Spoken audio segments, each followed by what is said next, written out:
Hello, and welcome to No Sevens Dice Club, Craps Edition. Welcome, guys. This is the table edition of building a craps table. So I'm going to show you how to build a 12-foot table, and I'm trying to get it all in view for you. So this is how to build a 12-foot table, and I'm going to go over the dimensions I'm using and how I am doing it. And maybe this will help you out, and hopefully you can get some pointers. And if you want, you can use this idea too. This is how I'm building my 12-foot craps table. So right here for the legs, I am using 28 inches for the legs. So we have 28 inches for the legs, and then 28 inches over here. And then for the width of the inside, so you have your legs here, so this is your leg. And then, so that will go right here, and then on the outside will be your 6-foot board, because I'm chopping it in half. I don't want a full 12 length table. I want to be able to break it down in case I need to move it or anything else. So I have a 6-foot board, which runs the length right here on the outside.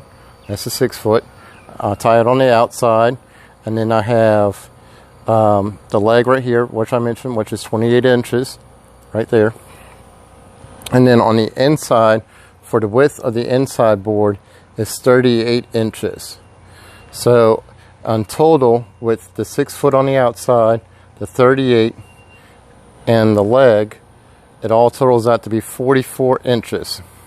44 inches is what I want, because I'm going to put a 2x12 on the top as a rail, and I'm going to have a 1-inch plywood board on top of the 28 inches. So I'm going to have a total of 29 inches.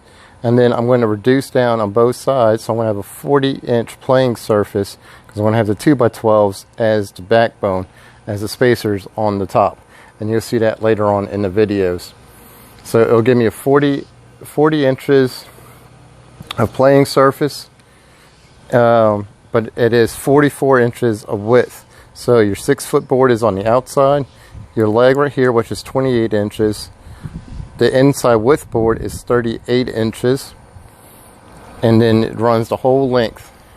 And so, and what you're going to do is, once when you have the other side, is you're going to turn this. This will be just like this. It's going to run up flush. It's going to be flush just like that.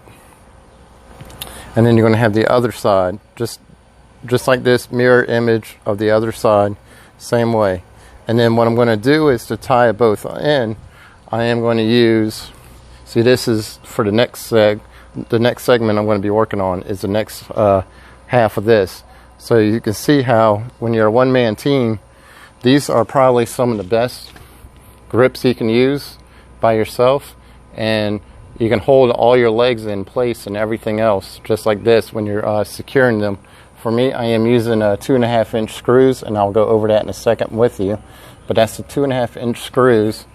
And I'm holding them in place while I'm screwing them in. But this is a good grip system you can use to hold it in place. So this is going to be 28 inches. It's going to be the same length as the other side, just mirror images like I mentioned.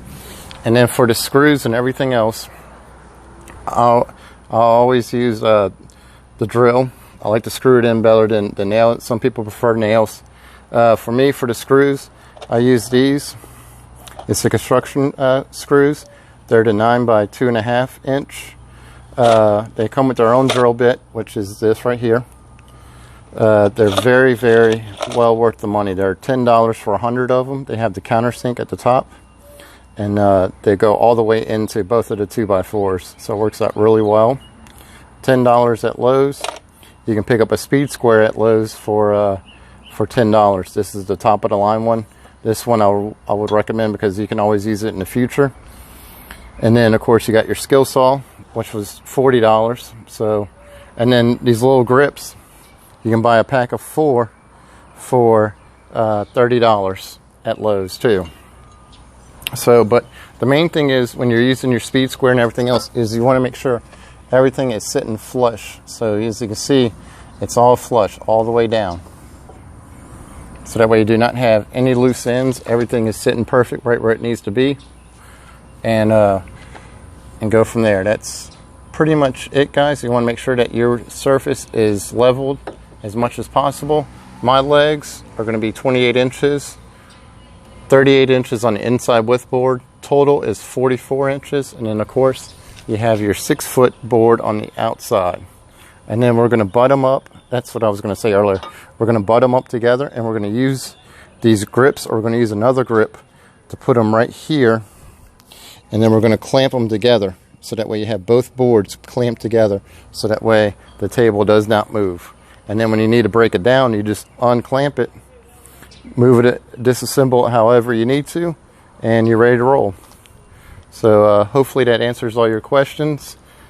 If you have any comments or anything else, just please send me a link below, and I'll try to answer all your questions about building a craps table. But there you go. That's how you build a 12-foot craps table. Thanks for watching.